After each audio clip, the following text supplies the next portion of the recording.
আমরা শুনছিলাম আপনার নিকট থেকে হাফসা বিনতে ওমর রাদিয়াল্লাহু তাআলা আনহার জীবনী। তো শিক্ষা জগতে ওনার অনেক বিচরণ ছিল আমরা জানি।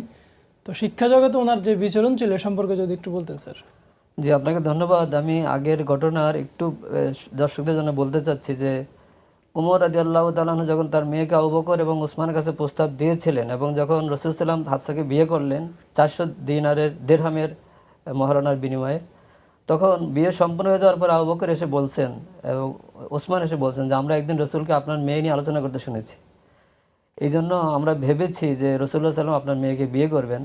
আমরা বিষয়টা নিশ্চিত ছিলাম না, এই জন্য আপনাকেও বলিনি, আর আপনি আমাদেরকে প্রস্তাব দিয়েছেন এই জন্য আমরা প্রস্তাবটা রাখতে পারিনি। তখন ওমরের মনোকষ্ট দূর হয় যে তারা আরও বেটার অপশনের জন্য তারা রিগ্রেট করেছিলেন, তারা রিজেক্ট করেছিলেন। আসলে তাদের এভাবে ওমরকে কষ্ট দেওয়ার উদ্দেশ্য ছিল না। যাই হোক, এই হাফসা বিনতে ওমর রাদিয়াল্লাহু তাআলা আনহা তিনি নবী পরিবারে তিনি ছিলেন, তা আবু বকরের মতো বাবার মেয়ে, তিনি আবু বকরের মতো মহাপণ্ডিতের, তিনি যদি স্কুলে বা কোনো বিদ্যাপীঠে যাননি, লেখাপড়া করেনি, কিন্তু আবু বকরের পরিবার থেকে তিনি শিখেছেন।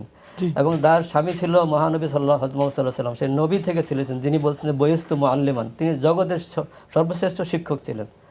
তো এই কারণে তার শিক্ষা দীক্ষা অনেক উচ্চ মার্গের ছিল। এবং তিনি রাসূল সাল্লাম নিজেই শিফা নামে একজন মহিলাকে দিয়ে তার দায়িত্ব দিয়েছেন তাকে লেখা শেখানোর জন্য, তার কাছে তিনি লেখা শিখেছেন।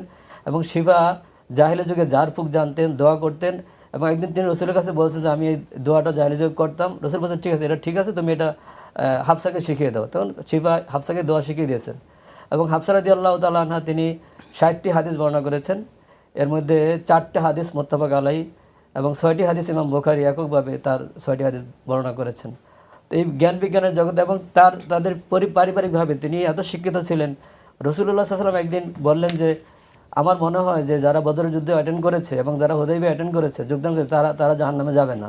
তখন হাফসা রাদিয়াল্লাহু তাআলা আনহা বলেন যে আল্লাহ তো বলছেন যে ওয়াই মিনকুম ইল্লা ওয়ারিদুহা, যে প্রত্যেকেই জাহান্নামে, এটা যদিও ফুলসিরাতের বিষয়ে সেখানে যাবে। তখন রাসূল সাল্লাল্লাহু আলাইহি ওয়াসাল্লাম বলছেন যে আল্লাহ পরে আয়াতে তো বলে দিয়েছেন সুম্মা নুনাজ্জিল লাযিনা তাকাও, সবাই জাহান্নামে যাবে, এটা ঠিক না, কারণ আল্লাহ আয়াতের পরের অংশে বলে দিয়েছেন যে সুম্মা নুনাজ্জিল লাযিনা তাকাও, যারা মুত্তাকি আমি তাদেরকে পার করে নেব।